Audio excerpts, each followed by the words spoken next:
Allah. Hey. Hey. Leo ni leo, msema kesho ni tutam. Embu hoi. Embu hoi. Vijana hoi. Vijana power. Vijana fire. Ni fire si fire. Ni noma si noma. Ni mbwekse si mbwekse. Wacha nione Embu wakisema ni mbwekse, ni mbwekse, ni mbwekse, ni mbwekse. Ni mbwekse, ni mbwekse. Uko nyuma mbwekse, uko nyuma mbwekse, mbwekse, mbwekse. Wacha nione tutam, alama ya tutam, alama ya tutam, alama ya tutam. Alama ya tutam, alama ya tutam. Tutam, tutam. Pandai tutam, tutam, tutam. Hey. Naomba tuketi jameni. Very good, asante sana. Kwanza kabisa niseme asanteni sana vile mfika hapa. Nyinyi kama vijana kutoka Embu County, mjisikie mko nyumbani. Hapa ni kwenu kwa sababu nyinyi ni majirani wangu. Ni kweli si kweli? Si nyinyi ni majirani wangu? Kwa hivyo mko nyumbani. Leo nimesema mfike hapa muone mahali Deputy President anaishi, ndio siku ingine watu wakitoka mbali, ndio ile siku watu watatoka mbali huko Busia, wengine watatoka Kwale, wengine watatoka Loitoktok, wengine watoke Moyale. Wakifika area hii wakipoteza njia, wewe ndio wakuonyesha kwa sababu wewe uko nyumbani. Ama namna gani jameni? Ya pili niseme wale ambao labda hawajafika hapa, wale ambao wame siku ingine hapa, siku nyingi si mtatembea hapa hata wakati even if I'm not here, mnapangana mnakuja hapa. Ama namna gani? Mnajinice, mnaenjoy, mnajinice, mnachukua ma selfie nini, mnakula, mnakunywa, kwa sababu hapa ni kwenu. Kweli si kweli? Niseme vile vile. Hey, naona hii ni fire ya ukweli. Ni fire si fire. Ni fire si fire. Ni fire si fire. Ni noma si noma. Ni noma si noma. Ni mbwekse si mbwekse. Ni mbwekse si mbwekse. Ni tutam si tutam. Nikisema Harambee mnasema tutam. Harambee. Harambee. Bas, kwa hivyo leo ilikuwa nataka tujadiliane mambo machache. Kwanza nimesema karibuni. I hope mmepata lunch kidogo. Ama bado? Bas, wale bado tutaendelea na mambo ya lunch. Tutakaa hapa, hatuna haraka ya kutoka hapa. Ama namna gani? Leo nimetumana nikasema vijana kutoka Embu mufike hapa tuongee. Wengine wenu tumeongea, lakini wengine wenu bado. Na leo mkutano wa leo tumejumuisha vijana ama youth kutoka vitengo mbalimbali, kwa sababu vijana ni vijana. Haijalishi ile kazi wanafanya, haijalishi wale wako shuleni, haijalishi wale wako kwa biashara, haijalishi wale ambao ni wasanii. Vijana ni vijana. Changamoto zao ni sawa sawa. Mahitaji yao yale wanahitaji serikali wafanyie ni mahitaji moja, kwa sababu vijana wako na miaka mingi kuliko wazee hapa duniani. Kwa hivyo wako na interest kubwa nchi yetu kuwa mahali pazuri na iwe na uchumi bora, kwa sababu hao ndio wataishi kuliko wale ambao kama sisi ambao tumezeeka. Kwa sababu Mungu ameumba hivyo, ule anakuja baadaye duniani ndio anakaa kabla ya kuondoka. Kama namna gani? Si kuna wale wako karibu kusafiri na wengine bado miaka kidogo waende. So mimi nataka nianzie hapo, niwaambie hivi vijana, na mnisikize vizuri, mimi nikiwa ndugu yenu mkubwa na kwa wale wadogo nikiwa baba yenu, ya kwamba msikubali watu wazima au watu wazee ambao wametumia wakati wao, wamekuwa na biashara, wamekuwa na kazi, wengine wameenda retire, wengine wamejifanyia mambo mengi, wameelimisha hata watoto wao. Musikubali sisi ambao ni wazee tuwaharibie taifa la Kenya, kwa sababu hii taifa, nyinyi bado yale mambo ambao tumeyafikia sisi, nyinyi bado hamyafikia. Hata wale wako na familia, watoto ni wachanga. Wengine bado hamjapata familia. So you need a good country, a peaceful country with a good economy, so that when we finish college you can get a job. So that when you finish what you're doing, if you're in school, even if you don't need a job, you want to go into business, you'll find a situation where it is easy to start a business. Kwa hivyo msikubali nchi ya Kenya iharibike, muilinde kwa vyovyote vile, kwa sababu nyinyi ndiye tegemeo la taifa, nyinyi ndiye tegemeo la jamii yetu. Nasema hivyo, najua hapa tuko vijana kutoka vitengo mbalimbali. Tuko na viongozi wa wanafunzi ambao wanawakilisha comrades. Ni kweli si kweli? Comrades power. Comrades power. Hawa comrades, tuko na viongozi ama wawakilishi wa wanafunzi wa vyuo vikuu, tuko na wawakilishi wa wanafunzi wa colleges za katikati, tertiary colleges kama TVETs wako hapa. Lakini pia tuko na vijana ambao labda hawako shuleni saa hii, wanajifanyia mambo ya kutafuta riziki, labda wamemaliza shule, wengine wako kwa creative economy, wako katika mambo ya usanii, mambo ya uigizaji, mambo ya content creation, mambo ya kujitafutia riziki pale kwa mitandao na teknolojia ya kisasa. So we have performing artists, youth in the creative economy, we have youth in universities, youth in tertiary institutions. Here we also have youth from Embu County who are engaged in business. It doesn't matter the nature of your business. A business is a business. And nobody should discourage you, or nobody should make you look small because you're of the nature of your business. Kuna vijana hapa wanajitafutia riziki in the transport sector, ya matatu, ya taxi, ya tuktuk, bodaboda. Pia ni kazi jameni, because that's where you get your living from. Ni kazi. It's better to have that kind of business than to have no business at all. We can talk on how to support you to expand that business so that it can have better returns. But it's better to have that business than to have no business at all. So we have all manner of young people here in the creatives, in the business sector.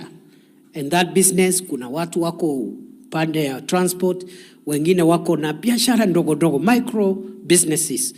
Wengine wako na kaduka kake yako kufanya shoe shining.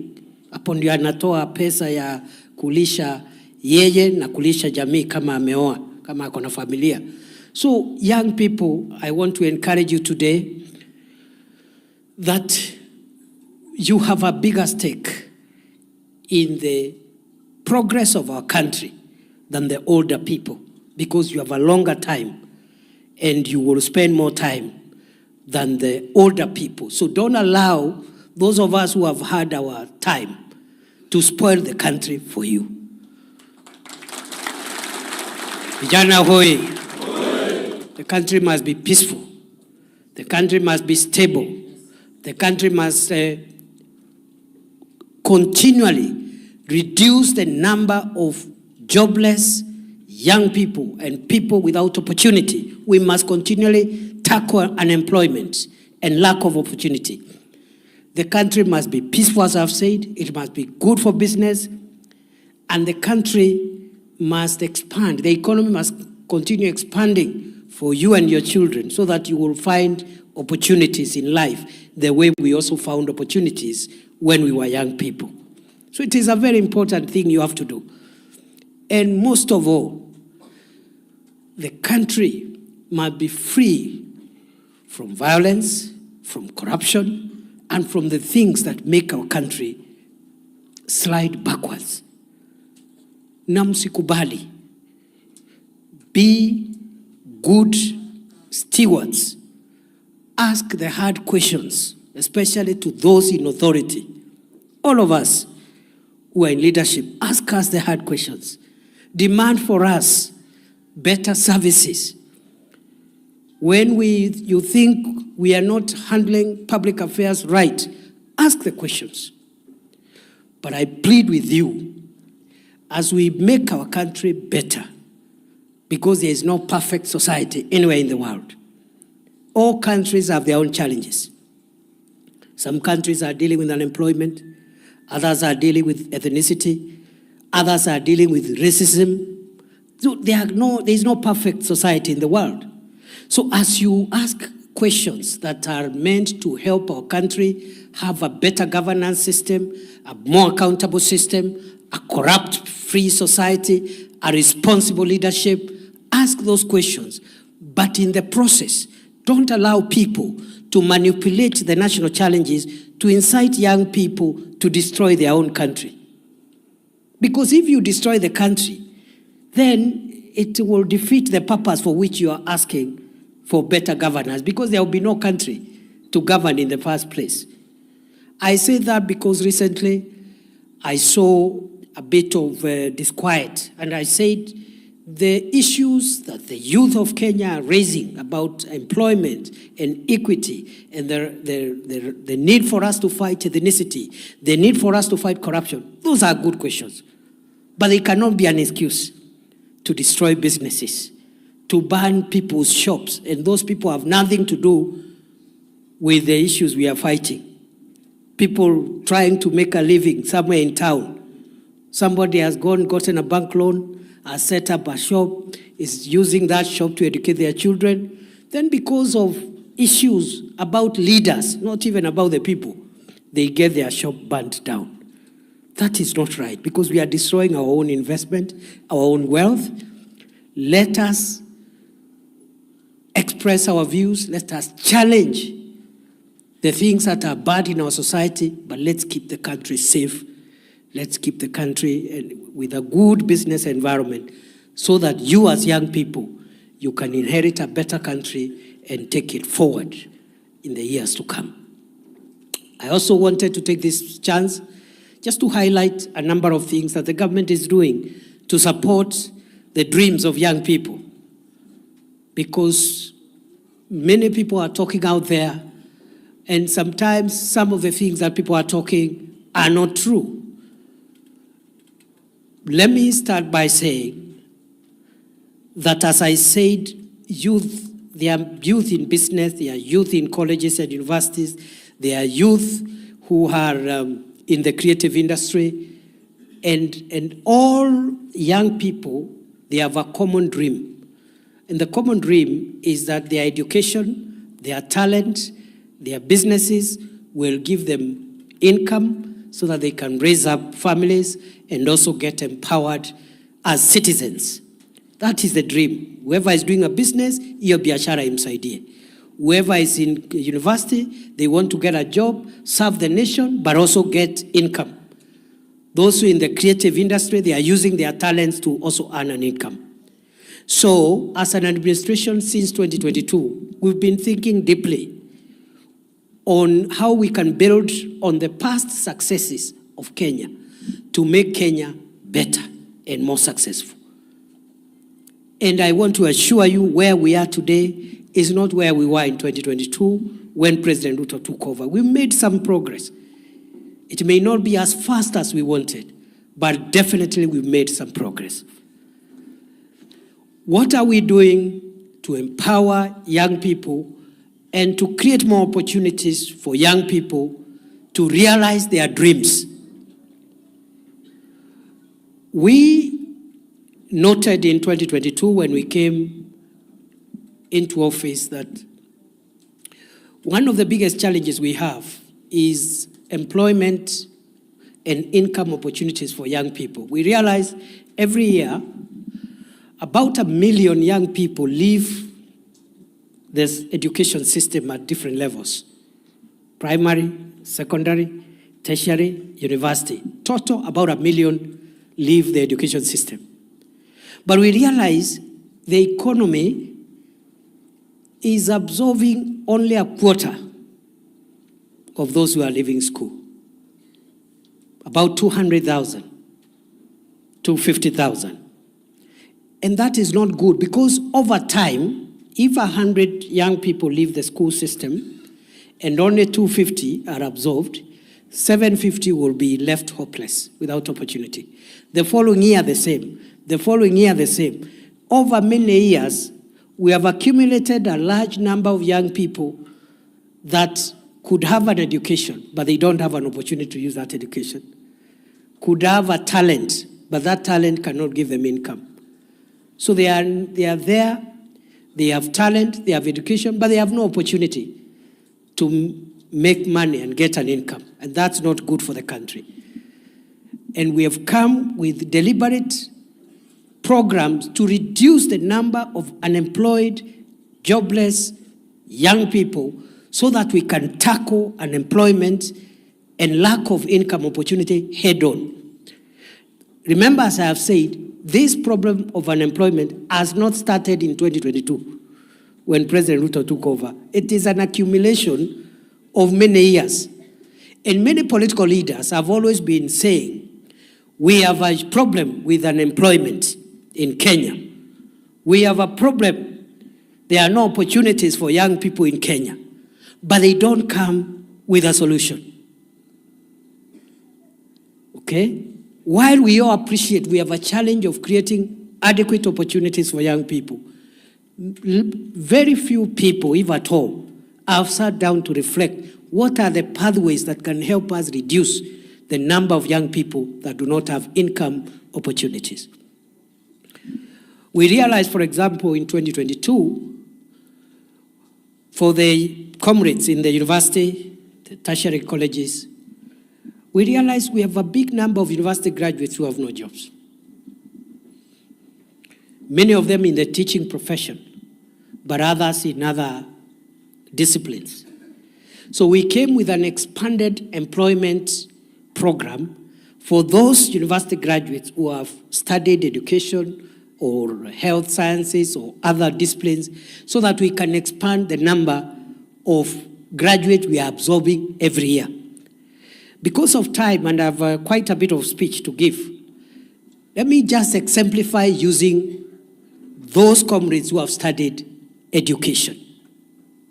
We realized that there were about 300 plus thousand unemployed teachers.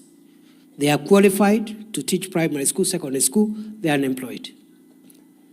That is almost half of the number of teachers we have. In other words, we have about slightly over 300 teachers employed and another 300,000 unemployed. And every year that number is increasing. I'm just giving teaching as an example. And we realized every year the government of Kenya has been employing between 4,000 and 5,000 teachers a year. But those who are graduating are much more from our colleges. So we are increasing the number of unemployed teachers, and the opportunities we are giving them are quite small. You graduate 20,000 or 15,000, you absorb only 4,000. Over the years, the number has accumulated. So what did we do? We decided to expand the recruitment of teachers. Instead of employing 5,000 teachers every year or 4,000 teachers, we have employed in 3 years up to now 76,000 teachers. In December, in 3 years, by December, we'll add another 24,000. If you add what the government of President Ruto has employed in terms of teachers, and these are youths who have left university, they have started teaching. By December this year, we will have clocked 100,000 teachers. Since independence, Between 1963 and 2022, the number of teachers in primary and secondary school employed by government was slightly over 300,000 teachers. For 60 years, Kenya had deployed 300,000 teachers. In 3 years, Kenya has employed 100,000 teachers. So the number of teachers by December, when we hit the 100,000, the number of teachers employed by this government in 3 years is almost a third. It's almost 30% of all the teachers ever employed over 60 years of Kenya's independence. That way, over time, we are reducing the number of unemployed young people in the teaching profession. I've just given teachers as an example, but we're also doing that for other disciplines. We are doing that for other disciplines. That is an example of a program that is deliberately tackling youth unemployment and reducing the number of qualified young people with no income, without jobs. So we are expanding the public sector to accommodate more graduates, not just for universities, but also for tertiary colleges. Allow me also, we realized also one of the reasons why many graduates from colleges and universities remain unemployed is because the courses they have studied are not aligned, they are not wired to fit into the demands of the market. You have a skill which is not required in the market. So we started by relooking at the curriculum so that for those who are your juniors in primary and secondary school, we'll prepare them for the market. When they come out of college, come out of school, they are job ready.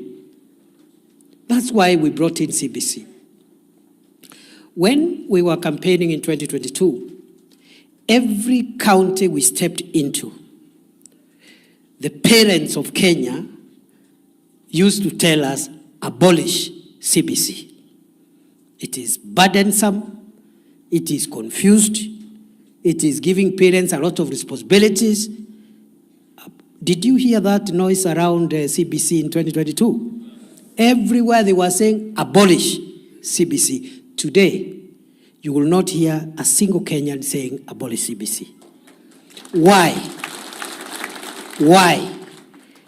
On the first day President Ruto was sworn into office, he brought a presidential working party on education reforms, where he gathered professors and people in education policy, and even comrades were represented in that presidential working party, students, to work on many reforms on the curriculum, but also in the funding model for our institutions of higher learning.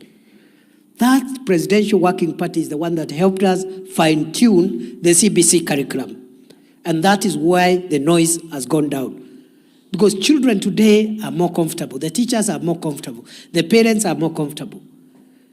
We stopped burdening students and pupils with a lot of cramming, with a lot of, just forcing so many things on a child's head.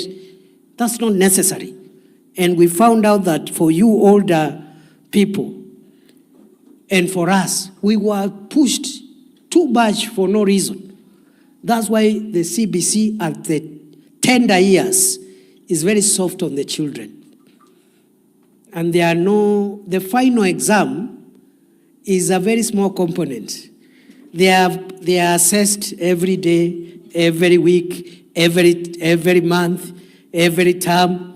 By the time they reach grade 6, when they do the first exam in quote, it's not really an exam, it's a test. Okay? They have already been assessed 60%. So that test will only count for about 40%. They go to junior school the same.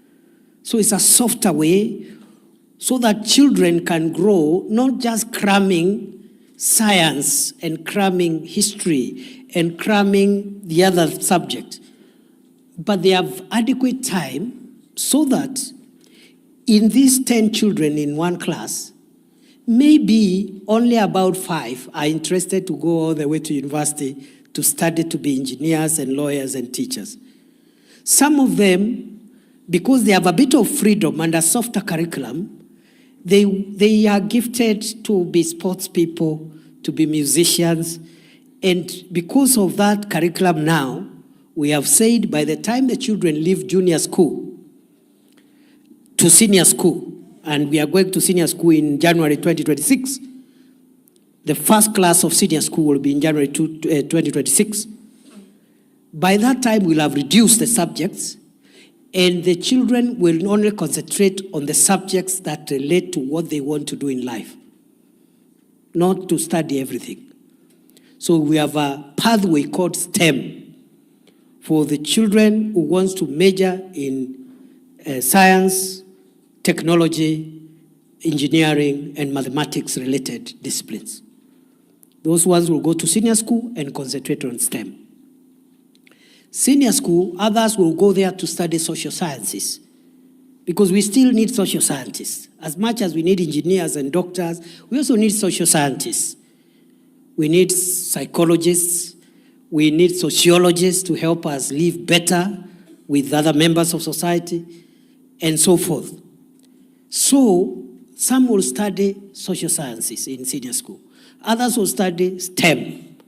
Others will study the sports, arts, and creatives.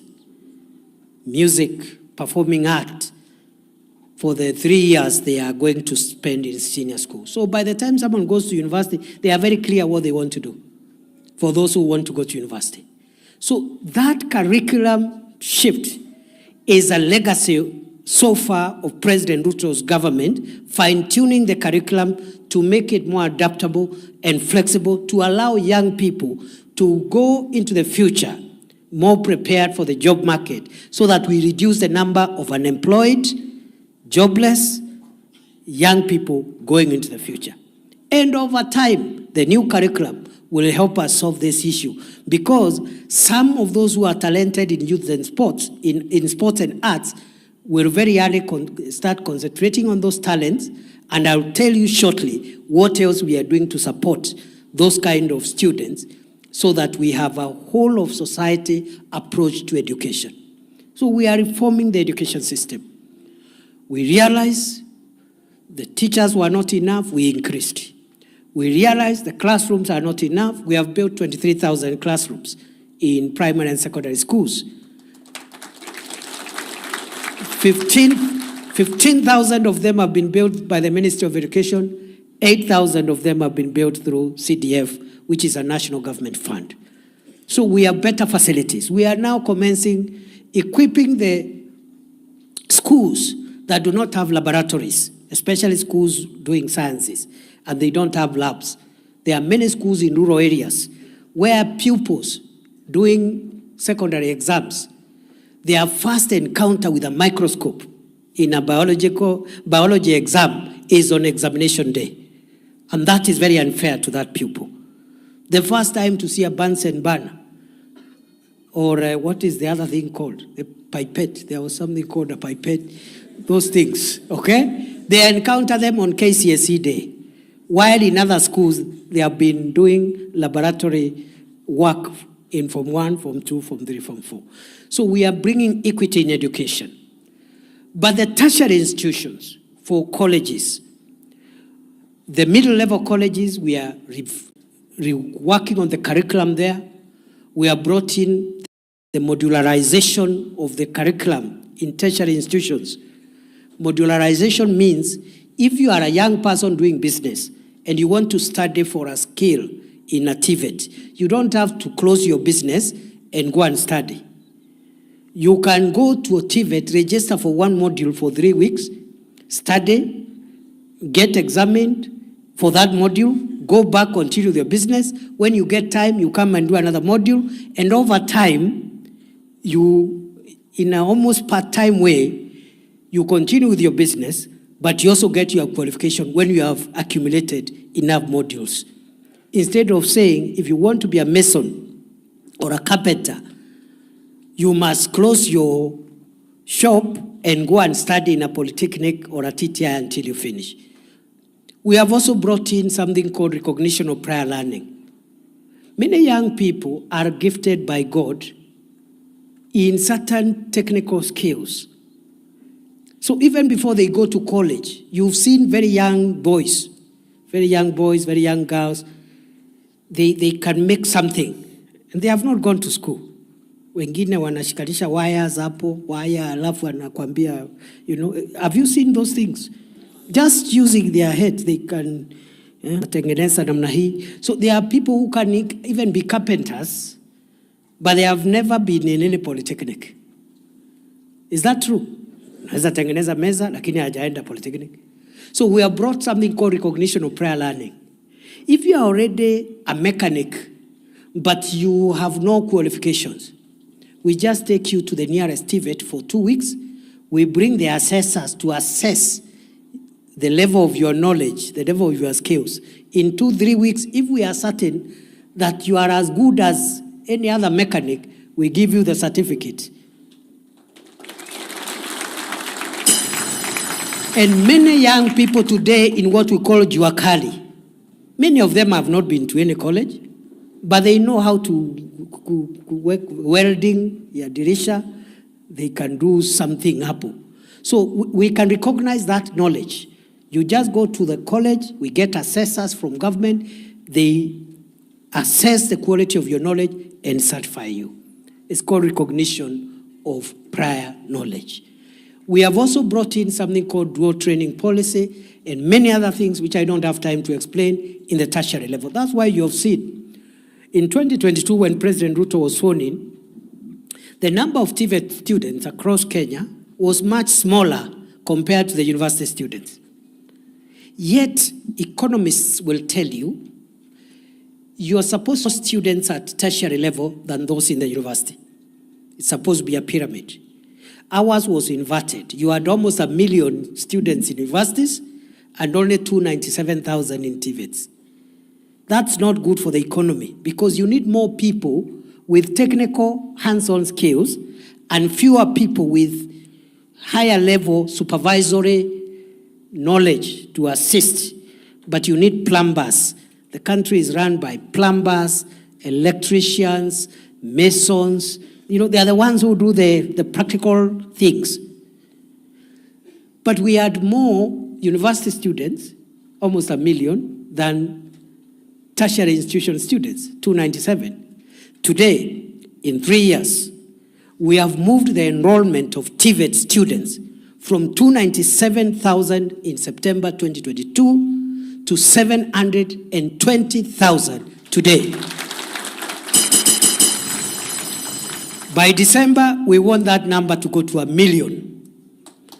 By next year, end of 2026, we want the number of TVET students to go to 2 million.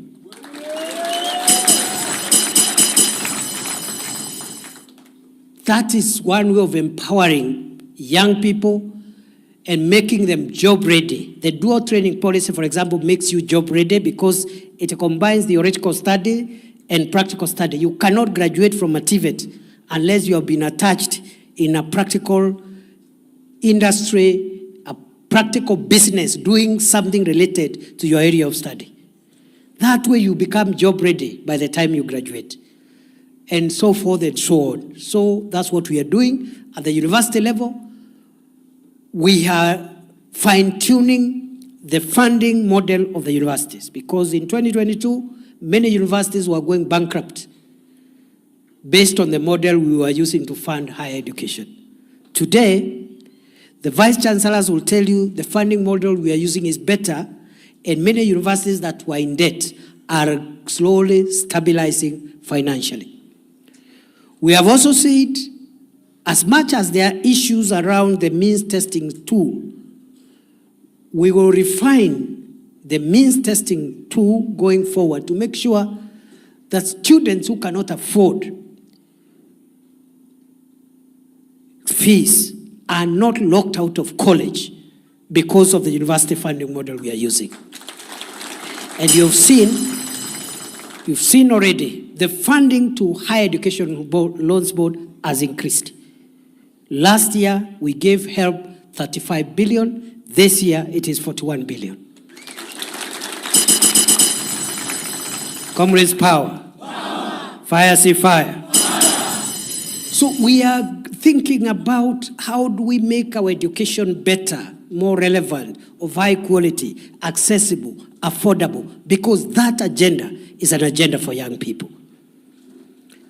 We, again, are very serious in terms of job creation. I've told you what we are doing to employ more people like teachers in the public sector. But there are certain interventions we are making in the private to make sure the private sector absorb more people, because government cannot employ everyone. And when you hear the president talking about macroeconomic stability, like lower interest rates, like a stable currency, like Kenya now has a very stable currency. When we came into office, the dollar was exchanging at 167 to the dollar. Today it's 128, 129 to the dollar. When we came into office in 2022, Kenya did not have any foreign exchange. The value of imports was too high compared to the value of our exports. Today, we have narrowed the gap between our exports and imports, and we have a very healthy, for those who are economists, there's something called a current account. We have a healthier current account because we are exporting more and importing less. One area where we were using a lot of foreign exchange to import, we were importing a lot of food. We were importing a lot of maize, a lot of wheat, a lot of rice, a lot of cooking oil. The government, in its agricultural transformation program, is reducing imports, encouraging our own production. For example, I can give the example of maize. 2022, we had produced 34 million bags. 2023, we produced 44 million bags, an additional of 10 million bags.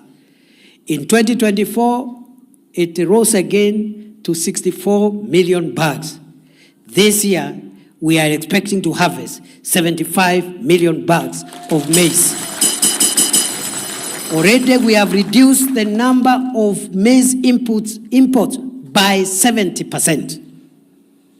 We are doing the same for rice. We are doing the same for cooking oil and edible oil. We are doing the same so that we save on foreign exchange, we reduce the imports, and we have a healthier current account, and we also have enough cash reserve ratio. Cash reserve ratio is enough foreign exchange.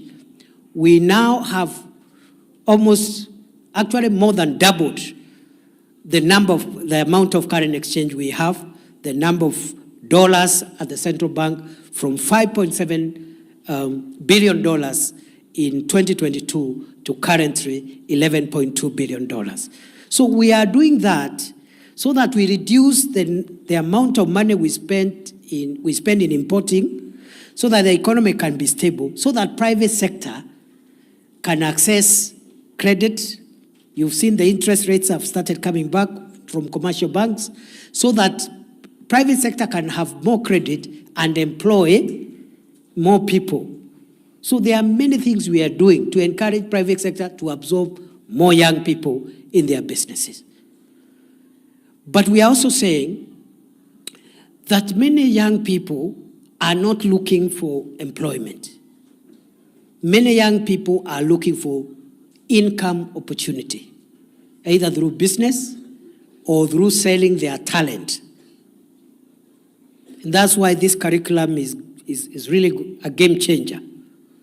Because in this curriculum, we are saying those who want to be engineers and people to scientists and mathematicians, and you go to a STEM pathway, and then you become a scientist, you help us solve national problems. But those who want to study social sciences and humanities, you study humanities, you help us, we also help us to solve social problems. But those who also want to do sports and arts and creatives, specialize in them and make your money through creatives. This government, Kenya now is one of the 4 countries in Africa where Meta, the owners of Facebook, and the other social media platforms have agreed you can monetize your creative content and get paid based on your social media account. Fire, say fire. Fire. So we are making opportunities for young people. If you are in the creative space and you have a social media presence that can help you money, I have said in Kenya, in Africa, only 4 countries are in the category we are in, where Facebook, the owners of Facebook and other social media platforms, Meta, has agreed that you can monetize your social media account and get paid. And the president this month, actually at the end, the 3rd week, is going back to America to negotiate for greater monetization of social media content, and you're going to get a number of young people creating incomes and expanding the opportunities using the internet. What are we doing? We are also increasing the number of young people with skills, because we have many young people with skills, but they don't have opportunities to use those skills. Let me give one example, the affordable housing program. We are building 161,000 housing units across Kenya. The number of those units is increasing every day. We are also building 400 markets, fresh produce markets. In your own county of Embu, we are building 12 fresh produce markets. And they are in all the constituencies. We are also building hostels for comrades. We are building hostels in universities so that you can have affordable accommodation. You get a good accommodation, which you would have paid 6,000. Because of the standard, you would have paid 6,000. That same quality, which is charging 6,000 to a university or TVET student per term, per month, the government will build it, you only pay 2,000. Same high quality, so less than half of what you're paying. But also, those who cannot afford and are staying in dangerous and healthy and dignified dwellings because of your income level, instead of staying in a mud walled house or some place which is raining, is leaking, and paying 2,000 a month, you will now upgrade yourself. That 2,000 you are paying, you'll come and pay it in a place with the internet, with water, with a cooker, with the gas and everything. So it is one way of bringing dignity to our young people in universities and colleges. It's even safer. Instead of staying very far in unsafe places, the hostels have security, they have all the amenities, and so forth and so on. But more than just providing hostels and markets for those in business and affordable housing for those who want to acquire homes, we are also creating jobs using the affordable housing, markets, and hostels program. Already, the young people who are employed in the affordable housing, markets, and hostels program are 320,000.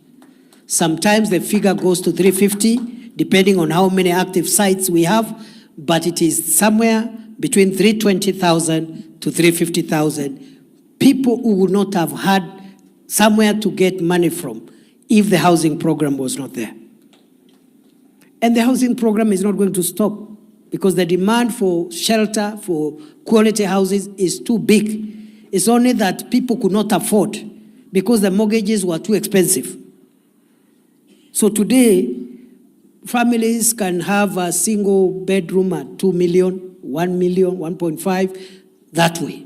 And you pay what you should have paid as rent. If the rent was 4,000, You pay it in a good accommodation, and over the years, you acquire the house.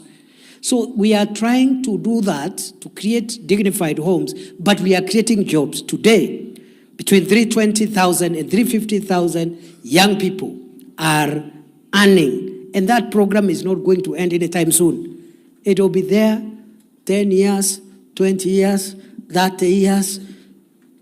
And for those who think this program is not important, read the history of South Korea, Singapore, and Malaysia. One of the programs that transformed the standards of living was the housing program, where, for example, Singapore, 99% of the citizens are homeowners. That is why Singapore is always number one in the Human Development Index, because 99% of everyone has some form of a good home. And you know, a home is an asset. So when you have more Kenyans owning an asset which is 2 million, 3 million, when you calculate the wealth of the nation, you will see where Kenya will be placed 10 years, 15 years, 5 years from today. So 350,000 young people, plumbers, masons, electricians, engineers, architects, quantity surveyors, and even for the people who have not been lucky to go to school, they are working in those sites as watu wa mkono. And nobody should degrade you because you are a mtu ya mkono. Because as we said, kazi ni kazi. As the Kenya Kwanza, UDA people, we believe work is work. And there is dignity in work. So long as you are getting an income out of it. If you can get a better job, it's okay. But in the meantime, the work you're doing is important and should be protected and assisted to grow. We want to push the number of people working in affordable housing, markets, and hostels from 350 to about 600,000 by the end of the year. We want to push it in the next 1 year to employ 1 million young people under affordable housing, markets, and hostels program. That is how you transform Kenya. That's how you respond to joblessness. You don't just say there is a problem. And when you are asked what we do to reduce the number of people who have no jobs, you have no answer. And that is the difference between us and the people competing with us. Some of them, if you put them on this platform, they will not last for 3 minutes. Because they will just say, oh yes, Ruto must go, I don't know what. And then after that, let's assume it is okay, he must go. Okay, then how do we solve the problem of young people in Kenya? They have no answer. So, if we can push in the next 1 year the number of skilled and semi-skilled young people working in affordable housing, markets, and hostels to 1 million, then we have another program called Kazi Mtandaoni, where we are building ICT hubs for use by young people in public spaces. We already have started with TVETs and universities. We have Jitume labs in many of the TVETs. And if any TVET in Embu doesn't have a Jitume lab, let me know. We will put one immediately and put 100 computers with internet. Because I have gone to TVETs and universities with the Jitume lab. Just 100 computers. Students who are already studying. But they spend 2 hours there in that Jitume lab. Some they are doing foreign exchange trading. Some are doing script writing. Others are doing website design. Others are doing app development. Others are doing transcriber. And there are so many jobs in the internet, so long as you have stable internet and a computer, which many young people lack. So we are doing Jitume labs. We are doing ICT hubs. The Jitume labs are in institutions. And if there is any institution in Embu County without the Jitume lab, let me know. You will get one immediately. If you have one without enough computers, let me know. I will go and add computers. Yani Deputy President atashindwa na kupatiana kompyuta kwa TVET kweli? Ala. So, so those Gitume labs, we are also saying the young people who are not in universities and colleges, but they are digitally savvy, but they don't have money to buy a computer and connect it to internet so that they can get into digital jobs. Every market, the 400 markets we are building, including the 12 in Embu County, we are going to put on the top floor of each market a computer lab, an ICT hub with computers connected to the internet, free of charge for young people, so that the young people in Embu town, in Runyenjes, in Chicago, in Ishara, in Kithure, instead of wasting your time in the market because you have no facility, you can't do anything, you have some skills, but you don't have money to buy a computer, you don't have money to put internet. And instead of waiting for a politician to pay you 100 shillings so that you can go and heckle their political opponent, you use the ICT hub to go into the internet, not to insult the MCA, not to insult the governor or the president, but you go there to earn a living and look for digital jobs and take care of yourself and your family. Because if you are unhappy with a leader, you don't like your MCA, you don't like your MP, you don't like your president, the solution is not insulting them. The solution is to wait for the election and vote them out, isn't it? But before the election, make use of the time you have to build yourself. Don't waste your time in negativity. Because even if you insult them and you don't vote them out, they will be voted in. Isn't it? Yeah. And why waste time with all negativity? Just do your thing. Just ukiangalia useme huyu anakaa kama hana habari. They cannot lead anything, and you wait during election. Unamwambia out ninja. Ama namna gani jameni? Fire si fire. Kwa hivyo, we are creating, for already the Gitume labs, we are about 272 in TVETs and universities. The markets will give us another 400 spots. And these ones are for the youth who are not in institutions. They are in the marketplaces. Pale sokoni, Kithure, badala ya vijana kukaa hapo idle wakingojea kuchomwa, jeshi ichomwe, wanaenda kwa internet pale, wanafanya forex trading, wanafanya website design, wanalipwa hela, and they have no time for negativity. Fire si fire. Fire si fire. Noma si noma. Tuendelee na hiyo maneno ama tuachane nayo? Do we continue thinking how we resolve unemployment and job opportunities, or do you want to waste our time talking about who will lose the election and who will win the election, as if the election is today? Let's look for those who are leaders. Let's look for solutions for unemployment. Siku ya kampeni ikifika, kila mtu, hakuna mtu anatoka mbinguni, kila mtu amekuwa kiongozi. Aulizwe siku ile ulikuwa na kiti, ulifanya nini? Mimi nitakuja nijitetee, ule mwingine ajitetee, wananchi waamue, tuendelee. Mwenye anachaguliwa anakuwa kiongozi wetu, mwenye anakosa anangoja siku ingine. Ni fire si fire. Ni fire si fire. That is maturity. That's how countries mature. Our job now is not to say who will be elected and who will not lose the election. Our job now is to ask, what can we do when we are in office? What can we do for our young people? So that when the time comes for accountability, we have something to say. So we have about 185,000 young people who are making a living out of digital jobs. But that number is very small. And it is because many do not have access to computers and internet. We even have a new phenomena, those who are ICT savvy. There is a new phenomena called business process outsourcing. Those in the creatives and in the ICT sector, they will tell you.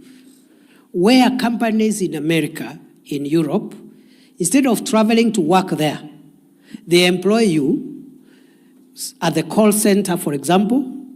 You are in Kenya, but their calls of that company are diverted to to an office in Kenya, customer relations jobs and other jobs, but you are based here, but working for a company abroad without leaving Kenya. For those who want, because you're educated people, there is one very successful privately run business process outsourcing, BPO, in Tatu City, which is employing 5,000 young people daily in 2 shifts, 5,000 during the day, 5,000 at night, to work for overseas companies, but they are based at Tatu City. And they are being paid for working for overseas countries without leaving Kenya. So, it is my submission, dear young people, it is possible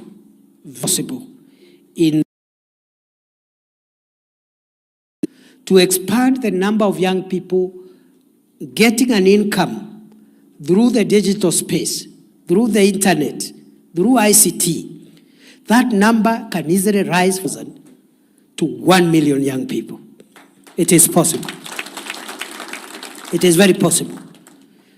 So if you have 1 million young people in Kazi Mtandaoni, ICT jobs program, then you have another 1 million young people in the affordable housing and markets and hostels program. Then you have another program called Kazi Maju. And we are saying, if you're a young person, of course the priority, we are creating jobs for you here to do, if you get it here. But for heaven's sake, as a young person, you are more flexible than older people. If you get a job abroad before the one you're waiting for here arrives, go and do that one as you wait for the one here. Because kazi ni kazi. Ama namna gani? Yeah, there are people in America today, in Europe, in Dubai, in wherever. So what has this government done to increase the number of young people getting access to international jobs? We have signed something called bilateral labor agreements, which were not there. And we have started implementing them. That's why you've heard the noise which was there about mistreatment of Kenyan workers abroad. It is lessening by the day. Because today, we have 6 bilateral labor agreements with some of the countries overseas, in Europe and Middle East. And we are negotiating another 13 countries, bilateral labor agreements with 13 other countries, to bring the total to 19, almost 20 countries. In those agreements, before a young person leaves the soil of Kenya, the government of Kenya must know who is their employer, how much money are they going to earn, how will it be paid. If the person, our young person, gets into trouble there, what is the arrangement to bring them home as government? So by the time you live here, we have an end-to-end view, so that you don't go there and enter into the hands of slave traders and other people who misuse you. I am happy to report, so far, under the Kazi Maju program of job creation, we have lifted 430,000 young people from Kenya to go and earn living abroad. And you know, they are not relocating forever. We are not chasing them. Just go there, work for 5 years, save some money, invest at home, come back. In fact, I encourage young people, don't go there to stay permanently. So before you go, if you are a young man, you must get a girlfriend here before going. Or a wife. If you are a girl, get a boyfriend before you go, or a husband. Then you go, so that you sikae sana after. And then also invest home. Diaspora remittances have increased in the last 1 year from $4 billion to $4.95 billion. So there is profit in working abroad, those who can go and work and invest at home. Again, 430,000, that number is not ambitious enough. We can easily push the number of young people working abroad in good jobs, well paid, well protected legally through bilateral labor agreements, we can get that number to 1 million young people, kazi maju. So if we can continue with the momentum, 1 million job for affordable housing markets and hostels program, young people in the skills sector. We get another 1 million kazi mtandaoni program. We get another 1 million kazi maju program. And then for the young people who may not have education, a good education because of challenges, they left school early. We have said that program, which used to be called Kazi kwa Vijana, Kazi Mtaani, tumeirudisha. Sasa tunaita Kazi Mtaani Climate Works. In every county, in every sub-county. Instead of staying idle, you go and work with your hands. At the end of the day, you get your 500 shillings. In a week, it is 3,500, 4,000. In a month, it's 16,000. It is money. It is better than staying. It's better than staying doing nothing. Yeah, people say, go, there's dignity in work. If you get your 15,000, 16,000 every month by working with your hands, what is the difference between that money and someone earning 15,000? Is there a difference? Si pesa ni pesa. Kwani yako imeandikwa mtaani? Si ni pesa jameni? Whatever the person working in an office is doing as a clerk, you will also do it with the work of your hands. Ama namna gani jameni? So we are going to start with 200,000 young people. I hope we can increase it to almost 500,000 for the semi-skilled and unskilled jobs through Kazi Mtaani Climate Works. Good people, dear Kenyans. That is how you connect the dots of the conundrum and the challenge that is youth unemployment and lack of opportunities. There are young people who are already in business. I said here we have youth in business here. It doesn't matter the type of your business. Transport sector, retail sector, it really doesn't matter. Biashara ni biashara. We are introducing now a program called Nyota for you. Young people between 18 and 35 years, men and women, youth who have a business. There is a program called Nyota, which is going to start on 18th of September, in 3 weeks. It is going to be launched by the president in the whole country. And that program will identify 70 micro businesses in every ward in Kenya. 70 businesses run by youth. That's why it is called Nyota, National Youth Opportunities Towards Advancement. So we look at every ward and look at youth-led businesses or youth-run businesses, 70 of them per ward. They will be trained on bookkeeping, record keeping, and how to manage a business, and they will be given a grant, not a loan, of 50,000 shillings to expand their business. And for the people who are rich and wealthy and who have big businesses, they will never understood the power of 50,000 to a micro business of someone who is running a mkokoteni or running a grocery shop or a hairdressing shop in the village. So this 50,000 is going to assist very many micro businesses. And it's a grant, it's not a loan. The president has also directed that under the Kazi Maju program,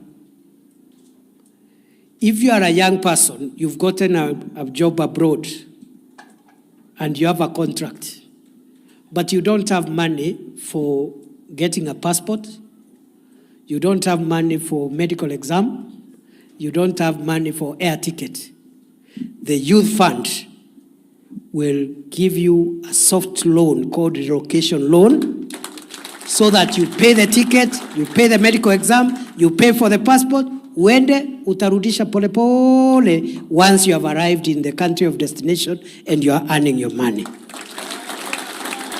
Fire, see fire. Fire, see fire. So, good people, I can talk for a day. I can talk the whole day.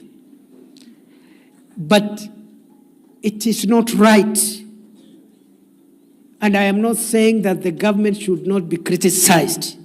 We are in a democracy. The government should be criticized because we are not perfect and no government is perfect.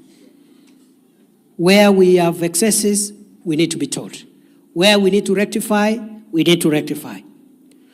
But it is also not true to say that this government is doing nothing. I can talk about agriculture. I can talk about roads. I can talk about electricity.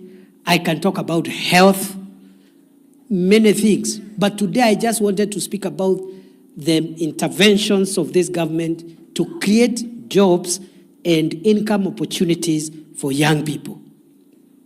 From Kazi Mtaani Climate Works, to Kazi Mtandaoni, to Kazi Maju, to Nyota for businesses, to reforming the education sector, to increasing the funding for universities and the amount that is going to help and supporting comrades in universities, to increasing the number of teachers we are employing.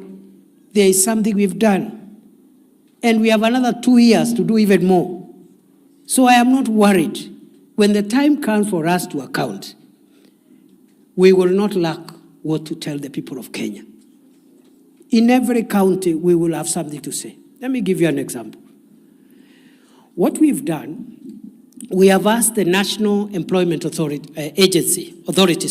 NEA, to tabulate the 430,000 young people who have benefited from Kazi Maju until now, county by county, constituency by constituency, ward by ward.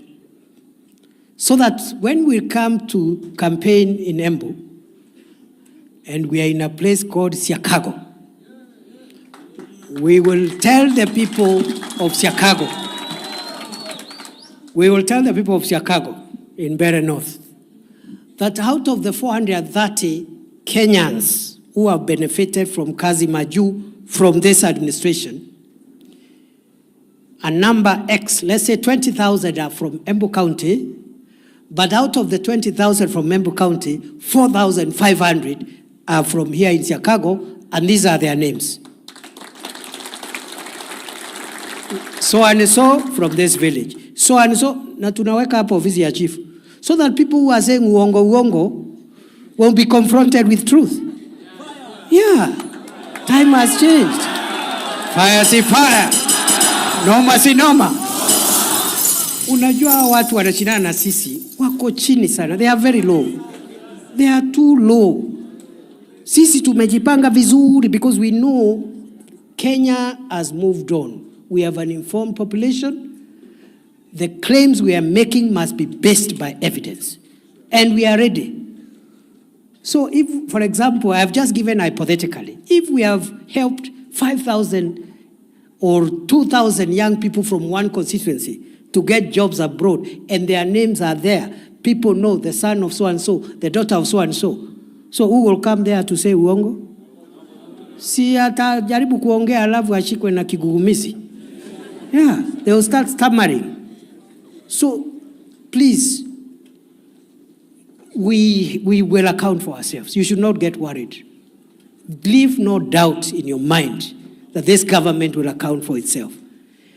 As I conclude, young people are the hope of the nation. From those in the creatives, which we want you to monetize your talents through social media, to those with semi-skilled and unskilled labor, to those with elite qualifications in universities, to those with technical skills in TVETs, to those in business.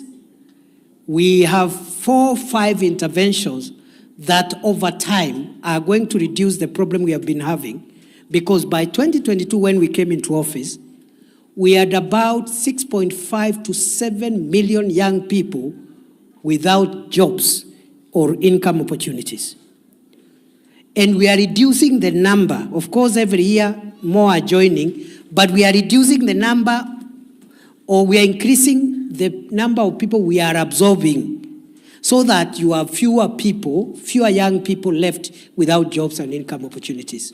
Let me ask you, if by 2027, if we will have created 1 million jobs under affordable housing markets and hostels, 1 million jobs under Kazi Mtandaoni, 1 million jobs under Kazi Maju, 1 million jobs under another assortment of jobs, including the Kazi Mtaani climate work. So you have like lifted 4, 5, 6 million young people from joblessness and hopelessness. And you can now request for more time to do more. Okay? So continue asking the questions. Continue asking the questions. So I want to stop there and tell you that I'm very happy to meet you. I just needed to share this with you, encourage you, and plead with you not to get into negativity. Democracy is a very simple thing. There is a season for politics. People make their case. They state their agenda. We elect some. We don't elect others. And even those who are not elected, it's not that they are misfits. It's only that they didn't have enough votes.